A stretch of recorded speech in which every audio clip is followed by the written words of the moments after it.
Hello friends, welcome back all of you in S pharma. आप सभी कैसे हैं? आई होप कि आप सभी ठीक ही होंगे।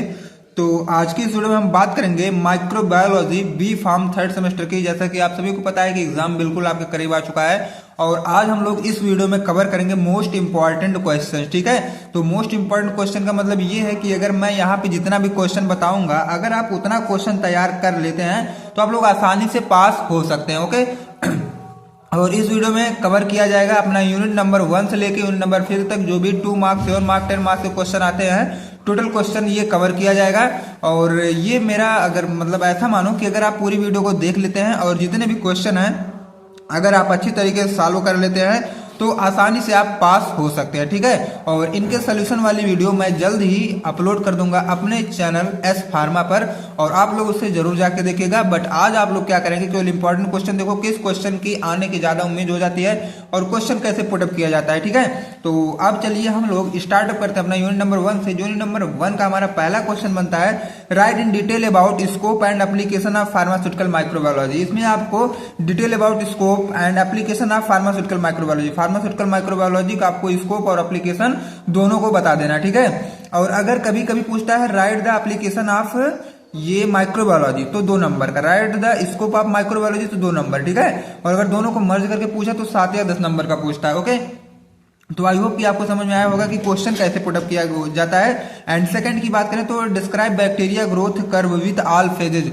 जो भी फेज थे बैक्टीरिया के ग्रोथ वाला उनको आपको डिटेल करना है। ठीक है, सबसे पहले ये बताइएगा बैक्टीरिया ग्रोथ कर्व क्या है उसे बताइएगा, फिर आप लोग ये जो भी कर्व थे उनको दिखाइएगा, तब जाके आप कहीं 7 या 10 नंबर गेन कर सकते हैं। ठीक है, और अगर 2 मार्क्स में कुछ इस तरह पूछा जाता है डिस्क्राइब बैक्टीरिया ग्रोथ कर्व, अगर इतना पूछता है तो आप लोग छोटा लिखिएगा, 2 मार्क्स में पूछ लेगा। ठीक है, एंड अब हम क्वेश्चन नंबर 3 की बात करें तो explain ultra structure and morphological classification of bacteria.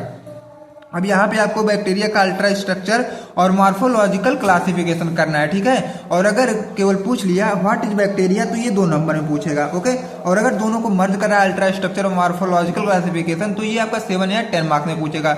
And 4th की बात करें तो write the principle application advantage and disadvantage of phase contrast microscopy. अब ये फेज कॉन्ट्रास्ट माइक्रोस्कोपी का प्रिंसिपल एप्लीकेशन एडवांटेज और डिसएडवांटेज सारी चीजें आपको बता देनी होती है। ठीक है, क्वेश्चन नंबर 5 की बात करें तो write principle procedure and application of Gram staining technique. अब ये ग्राम स्टेनिंग टेक्निक क्या होता है, उसका प्रिंसिपल प्रोसीजर एप्लीकेशन सारी चीजें आपको बताना है, तब कहीं आप 7 या 10 मार्क्स आप गेन कर सकते हैं।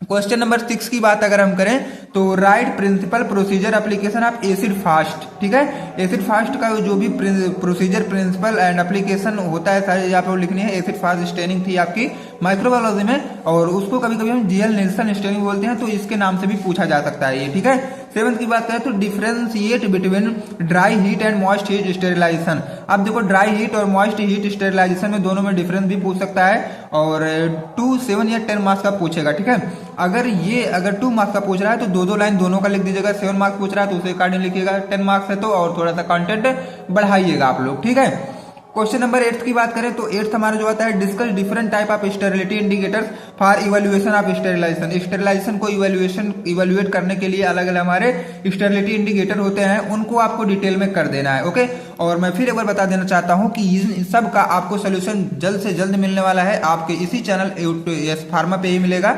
तो वीडियो को लाइक और चैनल को सब्सक्राइब कर लें अभी, ताकि नेक्स्ट वीडियो जैसे ही सॉल्यूशन वाली वीडियो जाए सबसे पहले आप ही तक पहुंचे। ओके, एंड अब हम नेक्स्ट क्वेश्चन की बात करते हैं, क्वेश्चन नंबर 9 का। ठीक है, जो हमारा क्वेश्चन नंबर 9 आता है right the classification mode of action and factor affecting disinfectant. अब देखो डिसइंफेक्टेंट का आपको सबसे पहले तो यही बताइएगा कि डिसइंफेक्टेंट होते क्या हैं, then classification, then mode of action, then factor लिखिएगा। ओके, तो अच्छे तरीके से अच्छे वे में प्रॉपर वे में आप अगर क्वेश्चन को सॉल्व करते हैं तो प्रॉपर वे में आप नंबर भी पाएंगे। Okay, and question number 10th की बात करें तो right in detail about virus and explain reproduction in the virus. अब देखो क्या है, वायरस क्या होते हैं इनमें पूरा डिटेल आपको बताना है और वायरस अपना रिप्रोडक्शन मतलब रेप्लिकेशन कैसे करते हैं इसको भी बताना है। ये 7 या 10 नंबर में पूछा जा सकता है।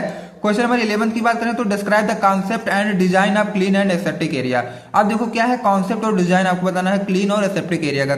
कभी कभी डायरेक्टली पूछा जाता है व्हाट इज एसेप्टिक एरिया तो 2 number, what is clean area तो 2 नंबर। ठीक है, और अगर सब मर्ज करके पूछा तो 7 या 10 में पूछ सकता है। ओके, एंड क्वेश्चन नंबर 12 की बात करें तो discuss the source method of prevention of contamination in aseptic area. अब सोर्स बताना है, मेथड ऑफ प्रिवेंशन बताना है, मतलब एसेप्टिक एरिया में जो कंटामिनेट हो रहे हैं उनको आपको रोकना है और वही सारी चीज अपने कॉपी में लिखना है, क्या क्या कैसे होते हैं, ठीक है। 13 की बात करें अब तो explain the microbial essay of streptomycin, मतलब स्ट्रेप्टोमाइसिन आपका एंटीबायोटिक्स है, तो माइक्रोबियल एसे और स्टैंडर्डाइजेशन कभी पूछ सकता है स्ट्रेप्टोमाइसिन का मतलब, और कभी पूछेगा डायरेक्ट एंटीबायोटिक का तो आप स्ट्रेप्टोमाइसिन का ही लिखेगा और 7 नंबर आप लोग आसानी से गेन भी कर सकते हैं वहां पे, ठीक है। क्वेश्चन नंबर 14 की बात करें तो define spoilage and factor affecting microbial spoilage. ये स्पॉइलेज क्या होते हैं और कौन कौन से फैक्टर ये हमारे फार्मास्यूटिकल प्रोडक्ट के स्पॉइलेज को अफेक्ट कर सकते हैं, ठीक है, इसको बताना है। तो अगर 2 नंबर में पूछेगा कि व्हाट इज स्पॉइलेज तो ये 2 नंबर हो गया, बाकी अगर इस तरह कुछ पूछता है तो 7 या 10 नंबर में आएगा, ठीक है। 15 की बात करें तो define cell culture and write its type and application of cell culture. ये सेल कल्चर क्या होते हैं, ये कितने टाइप के होते हैं और सेल कल्चर के एप्लीकेशन क्या है। अगर क्लियर पूछता है कि write the application of cell culture तो 2 नंबर, डिफाइन सेल कल्चर तो 2 नंबर, राइट इट्स टाइप तो 2 नंबर, अगर तीनों को मर्ज किया तो 7 या 10 नंबर का, ठीक है। एंड 16 की बात करें तो how to preserve pharmaceutical products, ये 2 या 7 मार्क्स के दोनों में पूछ सकता है। तो फ्रेंड्स कुछ ऐसे ही आपको क्वेश्चन पुटअप होंगे आपके एग्जाम में, और आप इतना क्वेश्चन अगर सॉल्व कर लेते हैं तो आप लोग आसानी से पास हो जाएंगे। और सॉल्व वाली वीडियो हम जल्द से जल्द अपलोड कर देंगे और आप लोग बने रहिएगा अपने यूट्यूब चैनल एस फार्मा पे। और अभी भी अगर सब्सक्राइब नहीं किया तो कर दीजिए ताकि सॉल्यूशन वाली वीडियो सबसे पहले आप तक पहुंचे। तो thanks for watching this video and thank you for join us pharma. Best of luck, आपका एग्जाम अच्छा जाएगा। तो मिलते हैं नेक्स्ट वीडियो में, तब तक के लिए friend thank you, bye bye, take care.